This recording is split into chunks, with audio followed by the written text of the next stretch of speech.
모든 사람이 죄를 범하였음에 하나님의 영광에 이르지 못하더니 그리스도 예수 안에 있는 성령으로 말미암아 하나님의 은혜로 값없이 의롭다 하심을 얻은 자 되었느니라. 이 예수를 하나님이 그의 피로써 믿음으로 말미암는 화목 제물로 세우셨으니 이는 하나님께서 길이 참으시는 중에 전에 지은 죄를 간과하심으로 자기의 의로우심을 나타내려 하심이니 곧 이때에 자기의 의로우심을 나타내사 자기도 의로우시며 또한 예수 믿는 자를 의롭다 하려 하심이라.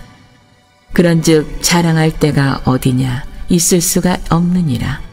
무슨 법으로냐 행위로냐 아니라 오직 믿음의 법으로니라. 그러므로 사람이 의롭다 하심을 얻는 것은 율법의 행위에 있지 않고 믿음으로 되는 줄 우리가 인정하노라. 오늘도 주의 사랑을 입은 성도되어 기쁨으로 예배드려 나온 모든 성도들에게 하나님의 은혜와 복이 충만하시기를 기도합니다. 영상을 보신 것처럼 지난 주간에는 전교인 수련회가 있었습니다. 참 오랜만에 일상을 내려놓고 온 마음으로 찬양하고 말씀을 사모함으로 귀 기울이고 그리스도 안에서 형제된 성도들과 교제하고 무엇보다 뜨겁게 기도하는 그런 복된 자리였습니다. 이제 수련회를 끝으로 모든 여름 사역이 끝이 났습니다. 하나님의 말씀을 증거하는 일과 주의 교회를 위해 섬기는 모든 일에 수고하신 모든 분들에게 하나님께서 복되게 하시기를 소망합니다. 우리가 받은 은혜가 있고 또 전한 복음이 있습니다. 그것이 일시적인 순간으로 잠시의 기쁨으로 멈추지 않고 계속 누려지는 하반기의 모든 여정이 될 수 있도록 기도하며 하나님이 기뻐하시는 열매 맺는 삶 사시기를 주님의 이름으로 축복합니다. 이 시간에 우리 다 함께 오늘 말씀의 제목을 좀 한번 읽어보겠습니다. 은혜로 의롭다 칭함을 받은 성도. 한 번 더 읽을까요? 은혜로 의롭다 칭함을 받은 성도. 은혜로 의롭다 칭함을 받은 성도라는 제목으로 오늘 여러분과 함께 말씀의 은혜를 나누기를 소망합니다. 요즘 상영하는 영화 가운데 하이제킹이라는 영화가 있습니다. 하이제킹은 비행기 같은 것들을 몰래 납치하는 행위를 하이제킹이라고 하는데요. 실화를 각색해서 만든 작품입니다. 1971년 F-27기 납치 사건을 소재로 만든 영화였습니다. 저는 이 영화를 본 것은 아니고 이 영화의 실화 내용을 다큐멘터리로 소개하는 내용을 좀 보았습니다. 거기에는 여러 내용 가운데 이런 내용이 나오는데요. 이제 납치범이 사제 폭탄을 들고 비행기에 타게 됩니다. 그런데 검문검열을 할 텐데 이것이 어떻게 가능했을까? 나중에 알고 봤더니 원래 명단에도 없던 사람도 비행기에 타고 있고, 그러니까 아는 사람 있으면 뭔가 힘써주는 사람이 있으면 다 통하는 그런 시대. 그저 좋은 게 좋고 그냥 괜찮으면 괜찮은 식으로. 실제 이 사제폭탄 23세의 청년이 자기가 직접 만든 폭탄이에요. 검은 봉다리에 넣고서는 가방에 넣어서 가져갔는데 그냥 이렇게 한번 쓱 쳐다보고 아내를 뒤집어 보지도 않았답니다. 그러니까 그냥 그대로 비행기를 타버리고 만 것입니다. 자, 이제 폭탄을 하나를 던져서 폭탄이 터집니다. 근데 사제폭탄이어서 그 위력이 그렇게 크지는 않았었던가 봅니다. 그러나 내부에선 충격이 있었고 그 일로 이제 비행기에 구멍이 나게 됩니다. 사람들이 아수라장이 되고 난리가 났습니다. 이 청년이 양손에 폭탄을 들고서는 내 말대로 하지 않으면 나는 어차피 죽어도 상관없다. 같이 죽을래? 내 말 들을래? 이러면서 이 폭탄을 들고 협박을 합니다. 그러면서 하는 말이 이제 북으로 가자. 납치범이 기장에게 그 기술을 돌리라고 협박합니다. 당시 비행기는 서쪽으로 향하고 있었습니다. 그런데 그 비행기를 이제 북으로 옮기라고 하는 그 협박에 기장이 생각을 하다가 알겠다고 얘기를 합니다. 그리고서는 기술을 돌립니다. 오른쪽으로 이렇게 돌리니까 비행기가 북쪽 방향으로 갑니다. 근데 그때 기장이 비행기를 오른쪽으로 더 돌립니다. 그래서 북으로 가던 비행기가 다 꺾어서 이제 동쪽으로 향하게 됩니다. 근데 납치범은 알 길이 없습니다. 여러분, 하늘에서 비행기를 얼마나 꺾었는지 느껴지시나요? 비행기 타보신 분들, 지금 우리가 북쪽으로 가고 있구나, 우리가 서쪽으로 가고 있구나, 아는 사람 아무도 없습니다. 알 수 있는 방법은 나침판. 비행기 타면 이 스크린에 우리는 어느 방향으로 갑니다, 그거 보여주니까 우리가 어디로 가는 줄 알지, 그 하늘 상공에서 내가 어느 방향으로 가는지 알 길은 전혀 없습니다. 결국 납치범은 기장의 기지에 깜빡 속아 넘어가게 됩니다. 계속 속았을까요? 여기서부터는 영화를 보십시오. 저도 영화를 안 봤습니다. 물론 결론을 알지만. 갑자기 웬 영화 홍보를 하느냐. 영화 이야기를 하고 싶은 것이 아니라 방향에 대해 얘기하고 싶은 겁니다. 납치범은 자기가 든 이 무기의 힘을 가지고 자기 뜻대로 방향을 바꿔 갈 수 있을 거라고 생각했습니다. 그리고 자기의 뜻대로 지금 비행기는 날아가고 있다고 착각했습니다. 그러나 그가 가는 길은 북쪽이 아니라 서쪽이었습니다. 방향, 우리가 방향을 아는 것은 굉장히 중요합니다. 신앙에 있어서도 방향을 아는 것은 중요합니다. 그러면 신앙의 방향은 어디를 보는 것일까요? 신앙의 방향은 어디로 가는 것일까요? 하나님은 한 분이십니다. 하나님은 세상을 창조하시고 다스리시는 분이십니다. 하나님은 죄인을 죄에서 구원하시는 분이십니다. 이것이 하나님께서 뜻하신 하나님의 일입니다. 그러므로 우리가 하나님을 찾는 길도 하나입니다. 우리가 구원을 얻는 길도 하나입니다. 예수를 믿는 모든 사람은 모두 하나님을 바라보며 하나님의 영광을 위해 살아가는 자들입니다. 다른 목적이나 다른 이유는 없습니다. 굳이 다른 것이 있다면 앞서고 뒤서는 차이밖에 없습니다. 조금 먼저 믿는 것과 조금 나중에 믿은 차이는 있을 수 있습니다. 저는 6대째 신앙의 가문입니다. 4대째 목사의 가문이기도 합니다. 그러나 여러분, 이러한 것이 저를 여러분보다 더욱 의로운 자 되게 결코 만들어주지 않습니다. 제가 여러분보다 더 의로운 자가 될 수가 없단 말입니다. 제가 여러분보다 나의 이러한 가문과 이러한 배경과 이러한 신앙의 삶과 목사로 살아가는 이유가 내가 여러분보다 길을 가고 있으니 더 의로운 자입니다라고 말할 수가 없단 말입니다. 가문이 저를 의롭게 한 것이 아닙니다. 주께서 의롭다 하심으로 이러한 믿음의 가문에서 태어날 수 있었으니 은혜일 뿐입니다.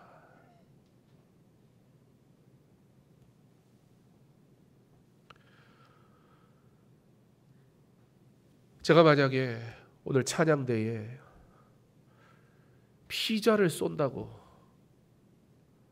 해보죠. 그리고 피자를 사겠다고 그러고서는 2판을 사갖고 왔습니다. 한 판에 몇 조각이에요? 8조각.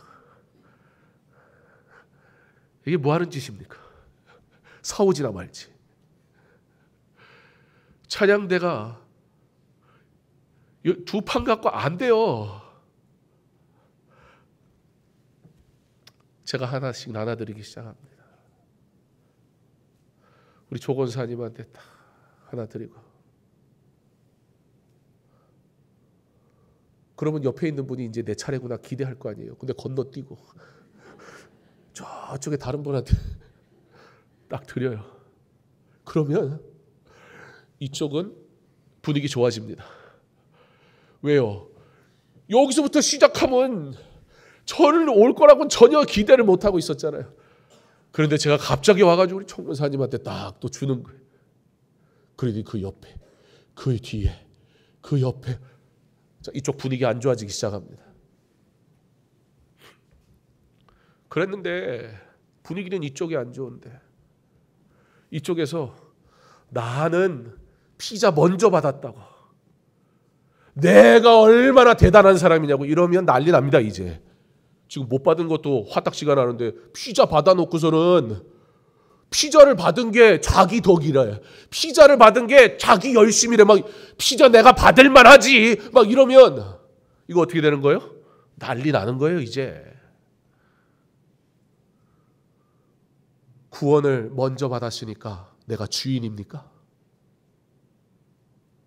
내가 은혜를 먼저 받았으니까 나는 좋은 신앙인인 것입니까? 그럴 수 없다.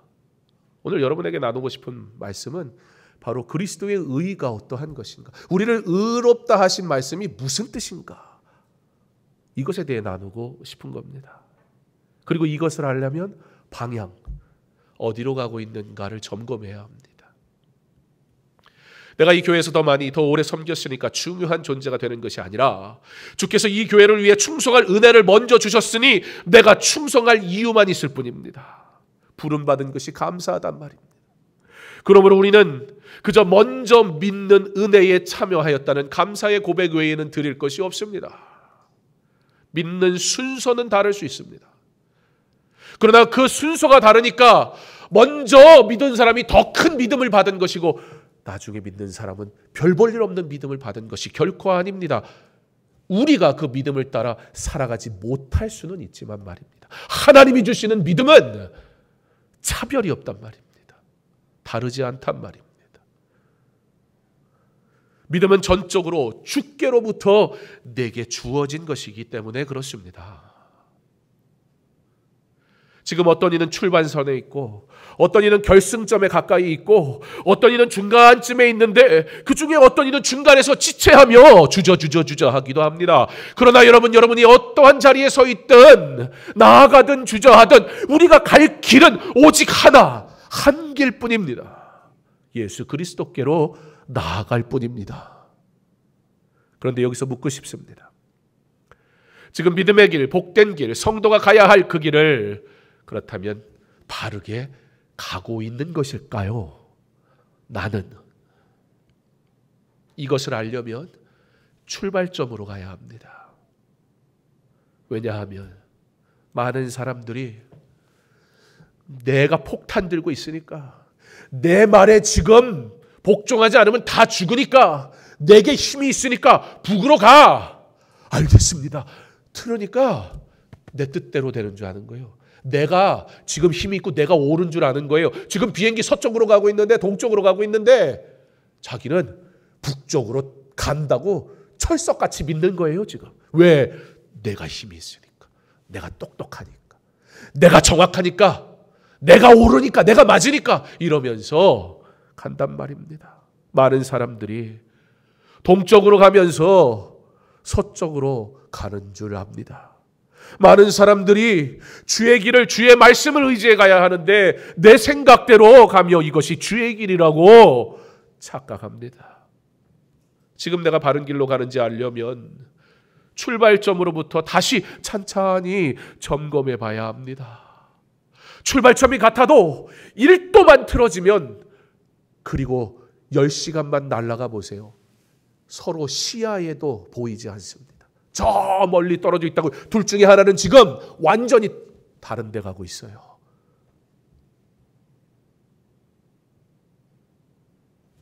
시작이 같은 겁니까? 아니요. 비슷하니까. 그게 이단이잖아요. 비슷하게 속여먹는 게 이단이잖아요. 살짝 틀어졌어요. 요 정도는 괜찮겠지. 근데 시작이 잘못됐어요. 처음에 교회에 오면 어떻게 합니까? 환영을 받습니다. 그것이 우리의 신앙의 출발점이라고 우리는 생각합니다. 사랑하는 성도 여러분, 교회는 부족해도 용납하고 실수해도 품어줍니다. 그래서 교회가 불편한 분도 있습니다. 사회에선 그렇게 했다간 끝장나거든요. 그런데 그게 내 문제가 됐을 때는 또 굉장히 관대해집니다. 교회가 그러면 안 되지. 그러므로 한번 묻고 싶습니다. 여러분, 직장 생활하듯 교회 생활 열심히 하십니까? 반대로 여러분, 그렇게 물으면 조금 애매할 것 같아요. 여러분, 교회 생활하듯 직장 생활 하시는 분 계십니까? 교회 생활하듯 학교 생활하시는 분 계십니까? 교회 생활하듯 사업하시는 분 있습니까? 어떻습니까? 망할 것 같습니까? 잘릴 것 같습니까? 아니면 승진할 것 같습니까? 더 잘 될 것 같습니까? 아마 개인마다 다를 것입니다. 그러나 중요한 것은 교회 생활은 부족하게 해도 되는 것일까요? 하나님은 사랑이시니까. 물론 하나님은 우리의 완벽한 걸 요구하진 않으십니다. 그리고 우리가 실수한다 하여 버리지도 않으십니다. 그런데 그 실수가 죄의 문제라면 어떻게 해야 할까요? 하나님은 죄에 대해서 뭐라고 하실까요? 여러분, 우리의 신앙의 출발점은 어디인가? 여러분, 누군가 여러분에게 구원받았습니까? 라고 질문한다면 여러분은 뭐라고 대답하셔야 돼요? 사랑하는 성도 여러분, 구원받으셨습니까? 자, 그러면 여러분 언제 구원받았습니까? 자, 여기서 이제 둘로 나뉠 거예요. 구원받은 시점을 나는 압니다. 이렇게 말하는 분도 있을 거고, 구원받은 시점을 어떻게 알아요? 라고 말하는 분도 있어요. 구원받은 시점을 어떻게 알아요? 라는 말도 틀린 거고, 구원받은 시점은 내가 알아요 라고 말하는 것도 틀린 거예요. 우리는 그렇게 안 하려고 해도 철저하게 자기중심적이에요. 그러니까 내가 구원받은 시점을 알았다, 그 얘기는 뭐냐면, 내가 하나님의 은혜로 구원받은 자가 되었다라는 사실을 이제야 깨달았습니다. 그 얘기를 하는 거예요. 내가 인격적으로 하나님을 만났다는 사실을 깨닫게 된 순간 하나님이 성령께서 나와 함께 하셔서 감동하시고, 그러므로 내가 이제는 죄를 미워하고 하나님의 일을 사랑하는 자가 되는 믿음의 사람이 되었다는 사실을 이제는 내가 확신을 갖게 된 그 순간을 우리는 나는 구원받았던 순간이 그때입니다. 그래서 8살 때예요, 중학생 때예요, 고등학생 때 이렇게 얘기한다고요. 그러나 여러분, 사실 그 말은 내 중심에서 보면 맞는 얘기일 수는 있지만 구원이 내 중심일 수가 없잖아요. 그러므로 맞는 이야기가 될 수가 없습니다. 여러분에게 오늘 굉장히 중요한 사실 하나를 좀 나누고 싶습니다. 우리의 신앙의 출발점은 무엇인가? 처음 교회에 온 날 그때입니까? 아닙니다. 내가 구원의 확신을 얻은 날, 그것이 나의 구원의 출발점입니까? 아닙니다. 태초에 하나님께서 저와 여러분을 택하셨기에 우리는 하나님의 자녀가 된 것을 믿으시기 바랍니다.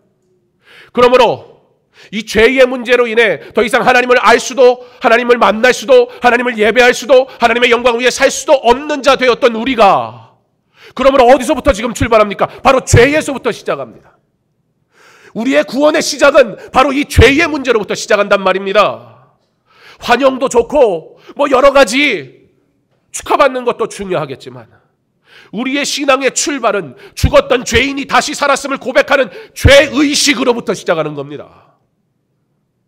믿는 가정에서 태어나서 어릴 때부터 주일학교 생활하면서 사랑받고 칭찬받다 보니 내가 괜찮은 신앙인이라고 착각하기 시작합니다.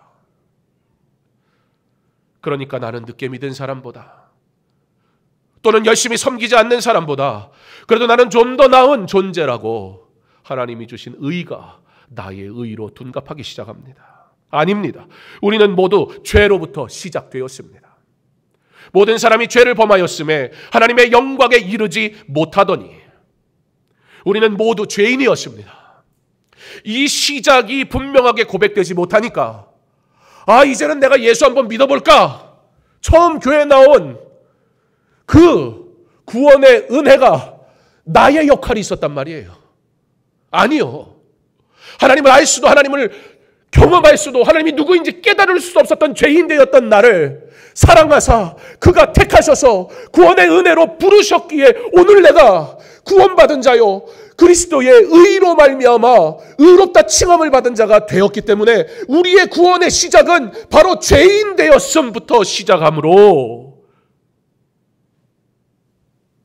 그 죄의식을 가지고 시작하는 사람의 길과 저처럼 6대 때 예수 믿고 가만히 있어도 예수 믿는 사람,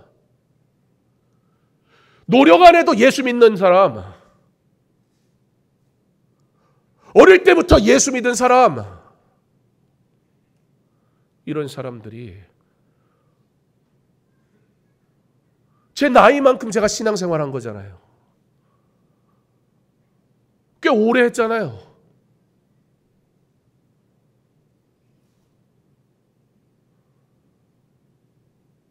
그럼 괜찮은 사람입니까? 제가 이 믿음을 가지는데 도대체 무슨 작은 것이라도 했습니까? 아무것도 없어요.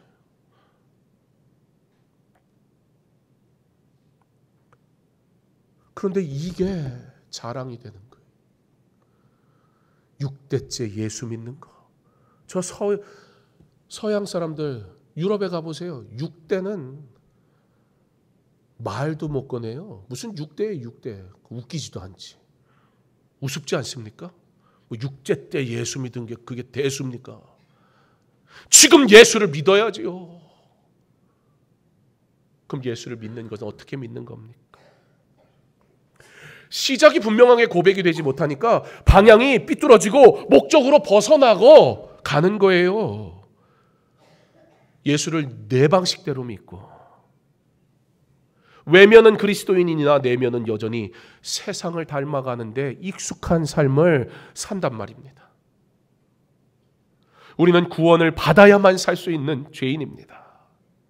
죄인이 구원을 바라는 것은 조금 더 부끄러운 일이 아니며 수치스러운 일이 아닙니다. 그러나 구원받지 못한 것은 비참한 일입니다. 그러므로 우리는 불신자들을 보며 불쌍히 여기는 마음을 가져야 합니다. 믿음이 연약하여 하나님께 예배하는 삶이 흐트러진 이들을 보며 긍휼히 여기는 마음을 가지고 위하여 기도해야 합니다. 예수 그리스도께서 십자가에 죽으시고 부활하심으로 우리를 구원하셨습니다. 이것은 사실입니다. 놀라운 은혜입니다. 그러나 우리는 구원의 유익에만 멈춰 있으면 안 됩니다. 구원의 목적에도 합당한 삶을 살아야 한단 말입니다. 네, 여러분, 예수 그리스도께서 왜 구원하셨습니까? 이 질문에 무엇이라 대답하겠습니까? 우리를 위하여 맞습니다. 그런데 부족합니다. 그리스도의 구원이 부족하다는 얘기가 아니라 그리스도의 구원은 죄인된 우리를 위한 것이 맞는데 그러나 이 구원에는 목적이 있다고요. 우리를 구원하신 목적이 있다고요. 예, 그리스도가 아니고선 우리는 구원받을 수가 없습니다. 그런데 그리스도가 아니면 우리가 구원받을 수 없기 때문에 그리스도가 우리를 구원하신 건 맞는데 그리스도가 우리를 구원하신 것으로 끝이 아니라 그리스도가 우리를 구원하신 이유는 목적이 있단 말이에요. 만약에 구원의 유익에만 멈춰버리면 그렇게 되는 거예요. 내가 몇십 년 예수 믿었는데 내가 몇 대째 예수 믿었는데 이게 내 의와 자랑이 돼버려요. 예수 그리스도가 인간의 욕망을 위해 오신 것이 아니지 않습니까? 인간의 욕망을 채워주는 존재가 아니시지 않습니까? 나 자랑하라고 예수님이 나 구원하시지 않은 것 아닙니까? 그럼 왜 구원하셨습니까? 구원에는 목적이 있습니다. 이 목적대로 사는 것이 구원받은 자의 삶입니다. 바로 그의 영광을 위하여 우리를 구원하셨다라고 성경은 말씀합니다. 구원에는 성부 하나님의 크신 의를 나타내시려는 뜻이 있습니다. 하나님이 자기 의를 나타내시려는 경륜 속에 취급된 일이 예수를 세상에 보내어 죄인을 구원하시려는 일입니다. 그러니까 그리스도가 아니고선 우리가 구원을 받을 수 없고 그리스도를 통하여 우리가 구원을 받았는데 우리가 구원을 받은 것은 그 구원의 놀라운 하나님의 계획을 위하여 우리를 구원하셨다는 거예요.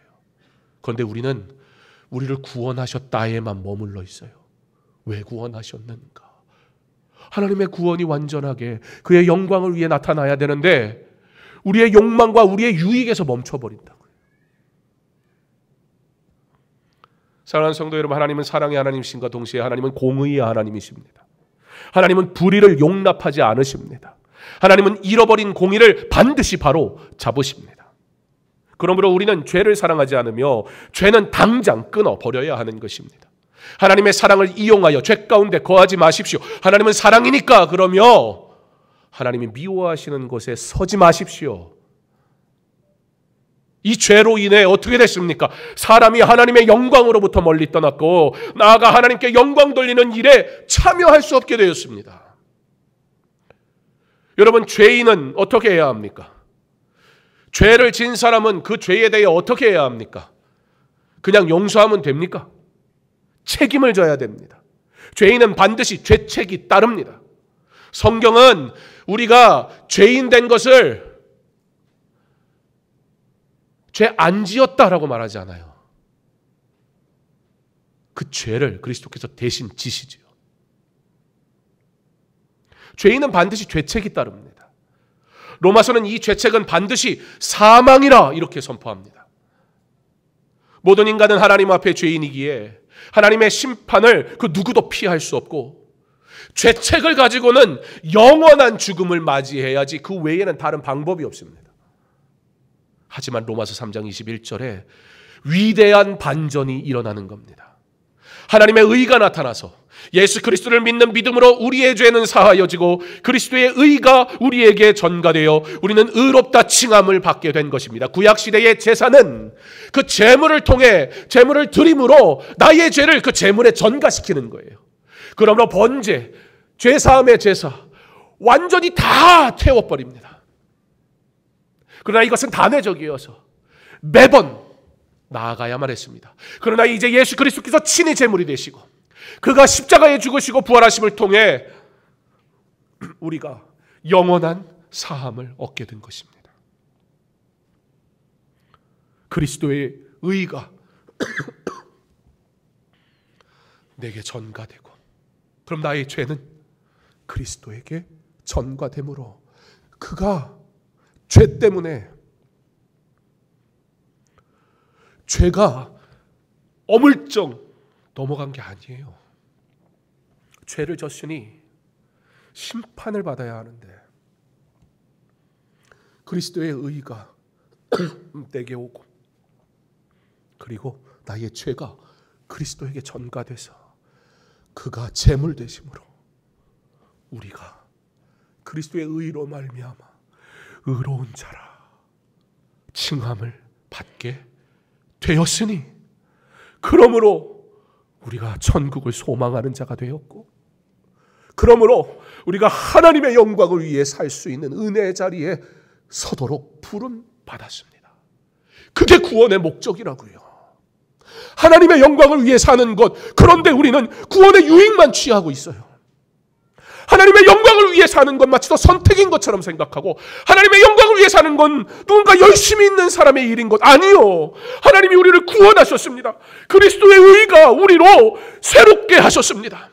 그런데 단순히 내가 구원받는 것이 목적이 아니라 나를 구원하심으로 나를 통하여 하나님의 영광의 일을 감당케 하시려고 그게 구원의 일이란 말입니다. 그 구원의 부르심에 합당하게 살아가지 않으니 방향을 잃으니까 구원의 유익이라는 방향만 보고 구원은 가져야겠고 구원의 목적에 대해서는 나를 통하여 복음이 증거되고 나를 통하여 그리스도의 사랑이 전달되고 나를 통하여 주의 교회가 강건하게 서고 나를 통하여 하나님의 일이 이루어지게 하시려는 그 은혜의 부르심, 그걸 하려면 죄 가지고 할 수 없잖아요. 그거 하려면 하나님의 백성이 아니고선 할 수 없잖아요. 그러므로 나를 하나님의 자녀 삼으셨어요. 그의 영광을 위해서. 그런데 이건 온데간데 없고 구원의 유익만 취합니다. 하나님께로 나아갈 수 없는 죄인인 우리를 그리스도의 의가 우리 가운데 돌려져서 우리는 의롭다 칭함을 얻게 되고 우리의 죄책은 그리스도에게로 돌려져 예수님이 우리를 대신하여 십자가에서 죄책을 지셨습니다. 그러므로 우리의 공로가 아닌 주의 은혜로 이제 우리는 의롭다 여김을 받게 된 것입니다. 누가 자랑할 수 있습니까? 그런즉 자랑할 때가 어디냐? 있을 수가 없느니라. 무슨 법으로냐? 행위로냐? 아니라 오직 믿음의 법으로니라.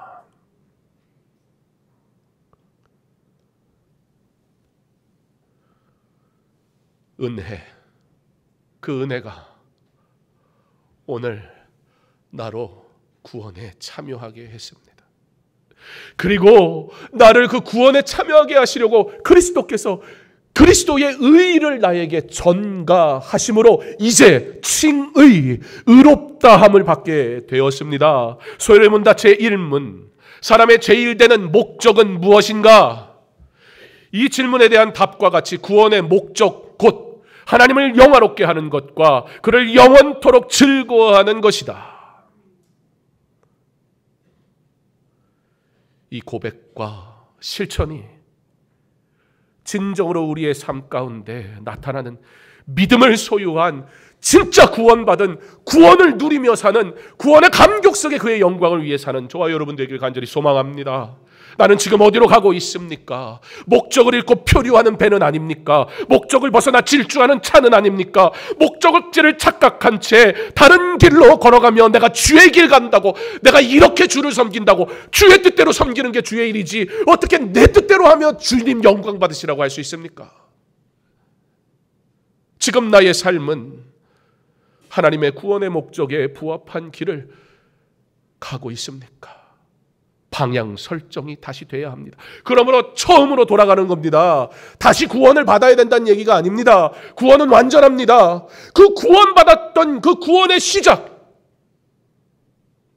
처음 교회 온 날이 아니고 처음 내가 이게 은혜구나 깨달았던 순간이 아니라 미처 그것을 알지도 못했던 때에, 죄인 되었을 때에 하나님이 그의 구원을 시작하셨단 말입니다. 누가 자랑합니까? 다 똑같습니다. 하나님이 시작하신 그때부터지, 나라는 존재가 뭔가를 열심히 한 때부터가 신앙생활의 시작이 아니라고요. 우리의 계산법이 거기에 있으니까 몇십 년 믿었네, 몇 대가 믿네, 이런 거에 집착하는 거예요. 여기에 있는 모든 사람들은 태초에 하나님께서 구원하기로 작정하신 하나님의 자녀입니다. 그런데 조금 먼저 왔습니까? 은혜를, 선물을 먼저 받았는데 먼저 선물 받고 내 자랑합니까? 내가 먼저 선물 받았다고 말하면 우습지 않습니까? 다시 처음으로 돌아가. 방향이 틀어졌다면 죄인 되었던 나를 구원하신 그 은혜로부터 걸으라 명하신 그 길로 방향 설정을 다시 하십시오. 그리고 가야 됩니다. 주님이 부탁하신 그 길, 십자가의 길이라도 가야 합니다. 주의 뜻이 이루어지는 그 길을 걸으십시오. 주께서 주를 위해 걷는 여러분의 손을 붙들고 의의 길로, 은혜의 길로, 복된 길로, 형통한 길로 반드시 이끄실 줄 믿습니다. 이 복을 받고 이 복을 누리는 진짜 구원의 은혜를 가지고 살아가는 저와 여러분 될 수 있기를 주님의 이름으로 축원합니다.